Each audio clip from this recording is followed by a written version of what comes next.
జిఎఫ్ఎల్ఎన్లో భాగంగా stream group వారికి చప్పట్లతో రుమాలు చుట్లు అనే ఒక గేమ్ ఇది. పిల్లలందరినీ రౌండ్గా కూర్చోపెట్టి వారి చేతికి ఏదో ఒక వస్తువు ఇచ్చి ఆ టీచర్స్ కానీ స్టూడెంట్ కానీ చప్పట్లు కొడుతూ ఉండాలి. చప్పట్లు కొట్టడం ఆపిన వెంటనే ఎవరి దగ్గర అయితే వస్తువు ఉంటుందో వారితో ఏదో ఒక యాక్టివిటీ చేయించాలి. మౌంటైన్ గ్రూప్ వారికి గుండ్రంలో గులకరాళ్ళు అనే గేమ్ ఇది.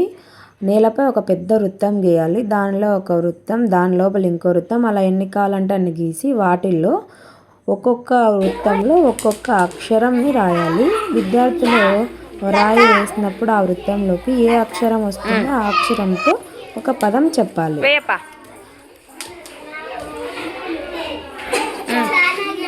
చెప్పు. స్కై గ్రూప్ వారికి 1 నిమిషంలో చెప్పండి అనే గేమ్ ఇది. ప్రతి పిల్లవానికి వేరు వేరు తెలిసిన ప్రశ్నలు అడిగి వాటిపై వారు 1 నిమిషంలో మాట్లాడాలి. అనగనగా ఆ ఊరి పేరు కొల్లూరప్ప. ఆ ఊర్లో చాలా మంది పిల్లలు బాగా ఆడుకునేవారు.